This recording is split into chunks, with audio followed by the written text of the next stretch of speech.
Hello friends, welcome to the YouTube channel study record. Friends, आज हम discuss करने वाले हैं मॉडर्न हिस्ट्री का जो हमारी सीरीज चल रही थी ऑब्जेक्टिव क्वेश्चंस की, उसका हम पार्ट 12 डिस्कस करने वाले हैं, जिसमें हमारा आज का टॉपिक रहेगा सामाजिक तथा सांस्कृतिक जागृति से रिलेटेड इंपॉर्टेंट क्वेश्चंस हम उसमें डिस्कस करने वाले हैं, जो कि एग्जाम पॉइंट ऑफ व्यू में पूछे जाते हैं और आपके एग्जाम के लिए बहुत ही ज्यादा इंपॉर्टेंट क्वेश्चन है।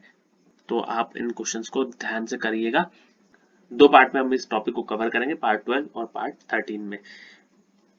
और फ्रेंड्स, एंशिएंट हिस्ट्री और मेडिवल हिस्ट्री के ऑब्जेक्टिव क्वेश्चंस के वीडियोस अपलोड हो चुके हैं, उनकी प्लेलिस्ट तैयार है। अगर आपको उन क्वेश्चंस को देखना है, उनकी लिंक मैं डिस्क्रिप्शन बॉक्स में दे दूंगा और चैनल की प्लेलिस्ट में भी वो वीडियोस अवेलेबल है, तो आप वहां जाकर उन वीडियोस को भी देख सकते हैं। और फ्रेंड्स, अगर आपने पहली बार चैनल विजिट किया, चैनल को सब्सक्राइब नहीं किया, तो चैनल को आप सब्सक्राइब जरूर कर लीजिए। इस तरीके के बेल आइकन को जरूर हिट कर दे, जिससे मैं जो भी वीडियो अपलोड करूंगा तो उसका नोटिफिकेशन आप तक पहुंच जाएगा। और फ्रेंड्स, डिस्क्रिप्शन बॉक्स में टेलीग्राम ग्रुप की लिंक दे दी गई है, आप वहां जाकर टेलीग्राम ग्रुप पर ज्वाइन हो सकते हैं। आप मुझे इंस्टा पे भी फॉलो कर सकते हैं स्टडी रिकॉर्ड के नाम से।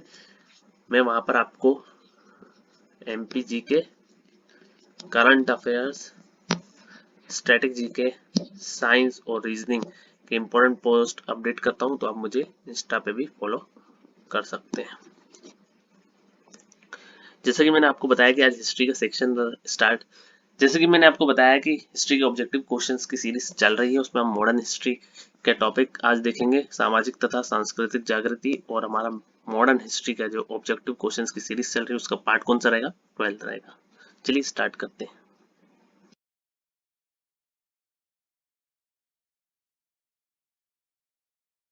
फर्स्ट क्वेश्चन है आज के सेशन का, किसने 1870 में भारतीय सुधार संगठन बनाया?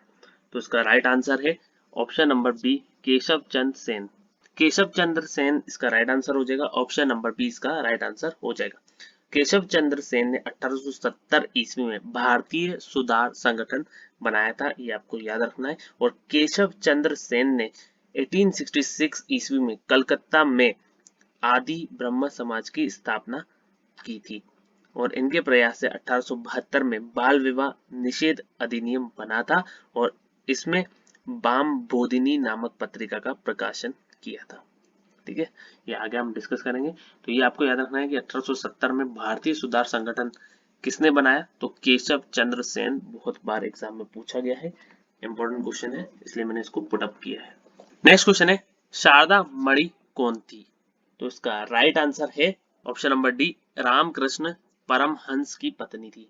कौन? शारदा मणि। और रामकृष्ण परमहंस का वास्तविक नाम गदाधर चट्टोपाध्याय था और स्वामी विवेकानंद रामकृष्ण परमहंस के शिष्य थे। तो स्वामी विवेकानंद किसके शिष्य थे? रामकृष्ण परमहंस के शिष्य थे। और स्वामी विवेकानंद का वास्तविक नाम नरेंद्र दत्त था। और 1893 ईस्वी में शिकागो जाते समय नरेंद्र दत्त ने महाराजा खत्री के अनुरोध पर अपना नाम स्वामी विवेकानंद रखा था। ठीक है, क्वेश्चन ये पूछा जाएगा कि शारदा मणि कौन थी? तो आपको आंसर करना है रामकृष्ण परमहंस की पत्नी थी। नेक्स्ट क्वेश्चन है, भारतीय पुनर्जागरण का पिता किसको समझा जाता है? इंपॉर्टेंट क्वेश्चन है, तो इसका राइट आंसर है ऑप्शन नंबर बी, राजा Ram Mohan Roy. Option number B इसका राइट आंसर हो जाएगा। राजा राम मोहन राय को भारतीय पुनर्जागरण का पिता समझा जाता है। और राजा राम मोहन राय के प्रयास से लॉर्ड विलियम बेंटिक ने धारा 17 के तहत 1829 में सती प्रथा को गैर कानूनी घोषित किया था। ये इंपॉर्टेंट पॉइंट है। और यह कानून सर्वप्रथम बंगाल में लागू हुआ था, परंतु 1830 ईस्वी में यह कानून मद्रास एवं बंबई के प्रदेशों में भी लागू कर दिया था। ठीक है, तो ये आपको याद रखना है कि भारतीय पुनर्जागरण का पिता किसको समझा जाता है? तो राजा राम मोहन राय। और राजा राम मोहन राय के प्रयास से लॉर्ड विलियम बेंटिक ने धारा 17 के तहत 1829 में सती प्रथा को गैर कानूनी घोषित किया था। ठीक है, नेक्स्ट क्वेश्चन है, निम्न में से किस मुगल बादशाह ने राजा राम मोहन राय को अपने दूत के रूप में लंदन भेजा था? तो इसका राइट आंसर है ऑप्शन नंबर डी, अकबर द्वितीय। अकबर द्वितीय इसका राइट आंसर हो जाएगा। ऑप्शन नंबर डी इसका राइट आंसर हो जाएगा। तो मुगल बादशाह अकबर द्वितीय ने राजा राम मोहन राय को अपने दूत के रूप में लंदन भेजा था। और मुगल बादशाह अकबर द्वितीय ने ही राजा राम मोहन राय को राजा की उपाधि दी थी। तो अकबर द्वितीय ने ही राजा राम मोहन राय को राजा की उपाधि दी थी। तो ये इंपॉर्टेंट है, ये भी क्वेश्चन बनता है, तो ये आपको याद रखना है। नेक्स्ट क्वेश्चन है, ड्रेन का सिद्धांत किसने प्रतिपादित किया था? द थ्योरी ऑफ ड्रेन किसने प्रतिपादित किया था? तो इसका आंसर है option number A, Dadabhai Naoroji. Dadabhai Naoroji इसका राइट आंसर हो जाएगा। बहुत बार एग्जाम में ये क्वेश्चन पूछा गया है। तो ड्रेन का सिद्धांत दादाबाई नौरोजी ने प्रतिपादित किया था और दादाबाई नौरोजी ने अपनी पुस्तक poverty and British rule in India में भारत के धन को चूसने के सिद्धांत की विस्तृत व्याख्या की है। तो ये भी आपको याद रखना है। नेक्स्ट क्वेश्चन है, किसने यह आह्वान किया कि पुनः वेदों को अपनाएं? तो इसका राइट आंसर है option number C, Dayananda Saraswati. Dayananda Saraswati इसका राइट आंसर हो जाएगा। ऑप्शन नंबर सी इसका राइट आंसर हो जाएगा। स्वामी दयानंद सरस्वती ने आह्वान किया है कि पुनः वेदों को अपनाएं। स्वामी दयानंद सरस्वती ने वेदों की ओर लौटो का नारा दिया था तथा शुद्धि आंदोलन चलाया था। तो शुद्धि आंदोलन किसने चलाया था? तो स्वामी दयानंद सरस्वती ने। और स्वामी दयानंद सरस्वती ने सत्यार्थ प्रकाश वेद भाष्य एवं वेद भाष्य भूमिका जैसी पुस्तक की रचना की थी। ठीक है, ये भी क्वेश्चन बनता है कि सत्यार्थ प्रकाश वेद भाष्य का पुस्तक की रचना किसने की थी? तो आपको आंसर करना है स्वामी दयानंद सरस्वती। इंपॉर्टेंट है, ये आपको याद रखना है। तो पुनः वेदों को अपनाए किसने कहा था? तो दयानंद सरस्वती जी ने। नेक्स्ट क्वेश्चन है, 19वीं शताब्दी में हिंदू धर्म के पुनर्जागरण का श्रेय किसको जाता है? तो मैंने अभी आपको बताया था, राजा राम मोहन राय। तो 19वीं शताब्दी में हिंदू धर्म के पुनर्जागरण का श्रेय राजा राम मोहन राय को दिया जाता है और राजा राम मोहन राय को भारतीय पुनर्जागरण का मसीहा कहा जाता है। और राजा राम मोहन राय के प्रयास स्वरूप लॉर्ड विलियम बेंटिंक ने 1829 ईस्वी में धारा 17 के तहत सती प्रथा को गैर कानूनी घोषित किया था और यह कानून सर्वप्रथम बंगाल में लागू किया गया था। तो ये मैं आपको बता चुका हूँ। नेक्स्ट क्वेश्चन है, पुस्तक सत्यार्थ प्रकाश किसके द्वारा लिखा गया था? तो मैंने अभी आपको बताया है, Swami Dayanand Saraswati. Option number D इसका राइट आंसर हो जाएगा। तो पुस्तक सत्यार्थ प्रकाश संस्कृत में स्वामी दयानंद सरस्वती द्वारा लिखा गया था और स्वामी दयानंद सरस्वती ने वेद भाष्य एवं वेद भाष्य भूमिका जैसी पुस्तक की रचना की थी।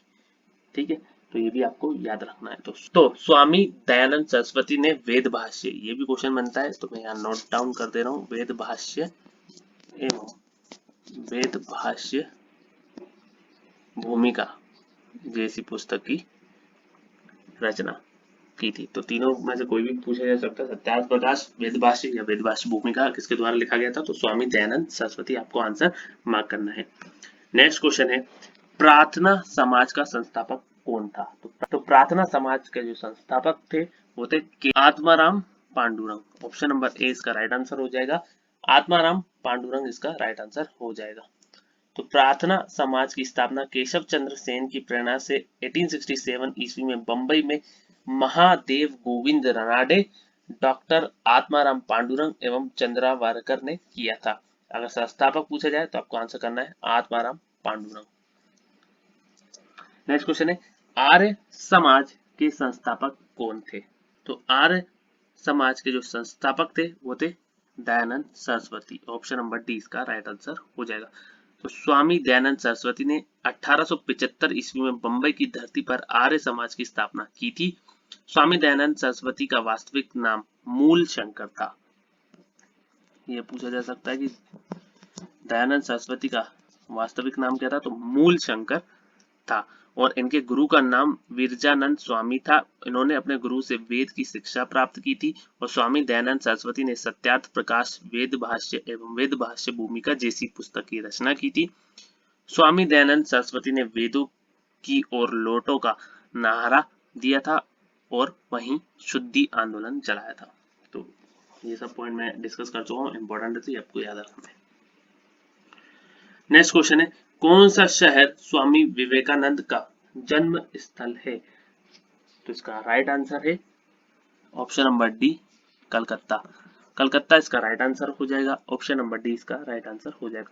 स्वामी विवेकानंद का जन्म 12 जनवरी 1863 ईस्वी को कलकत्ता के एक क्षत्रिय परिवार में हुआ था और स्वामी विवेकानंद की याद में प्रत्येक वर्ष 12 जनवरी को राष्ट्रीय युवा दिवस के रूप में मनाया जाता है। 12 जनवरी को आपको याद रखना है 1863 ईस्वी को कलकत्ता के एक क्षत्रिय परिवार में इनका जन्म हुआ था। नेक्स्ट क्वेश्चन है, गदर आंदोलन का संस्थापक कौन था? तो गदर आंदोलन का जो संस्थापक था वो था ऑप्शन नंबर ए लाला हरदयाल। लाला हरदयाल इसका राइट आंसर हो जाएगा, ऑप्शन नंबर ए इसका राइट आंसर हो जाएगा। तो गदर आंदोलन का संस्थापक लाला हरदयाल थे। लाला हरदयाल ने गदर पार्टी की स्थापना 1 नवंबर 1913 को अमेरिका स्थित सैन फ्रांसिस्को में किया था। लाला हरदयाल गदर पार्टी के सचिव थे, तो वहीं सोहन सिंह भाखना गदर पार्टी के अध्यक्ष थे। तो गदर पार्टी के अध्यक्ष के बारे में पूछा जाए तो आपको आंसर करना है सोहन सिंह भाखना, और संस्थापक पूछा जाए तो लाला हरदयाल। गदर पार्टी ने गदर नामक पत्रिका का प्रकाशन किया था। यह पत्रिका हिंदी, उर्दू, गुजराती एवं गुरुमुखी लिपि में प्रकाशित होती थी। तो ये भी आपको याद रखना है, ठीक है। आई होप फ्रेंड्स आप सभी को ये वीडियो पसंद आया होगा। अगर फ्रेंड्स आपको ये वीडियो पसंद आया तो लाइक जरूर करें, शेयर करें अपने फ्रेंड्स के साथ, और स्टडी से रिलेटेड कोई भी व्हाट्सएप ग्रुप हो तो उस ग्रुप में आप इस वीडियो को जरूर शेयर कर दीजिए। और फ्रेंड्स अगर आपने अभी तक चैनल को सब्सक्राइब नहीं किया है तो चैनल को आप सब्सक्राइब जरूर कर लीजिए और इस तरीके के बेल आइकन को जरूर हिट कर दें, जिससे मैं जो भी वीडियो अपलोड करूंगा तो उसका नोटिफिकेशन आप तक पहुंच जाएगा। और फ्रेंड्स आपको वीडियो कैसा लगा ये आप मुझे कमेंट बॉक्स में कमेंट करके बताएंगे। अगर वीडियो अच्छा लगा हो तो आप एक लाइक जरूर कर दीजिए, जिससे मुझे मोटिवेशन मिलता है। Thank you friends for watching, have a nice day, thank you.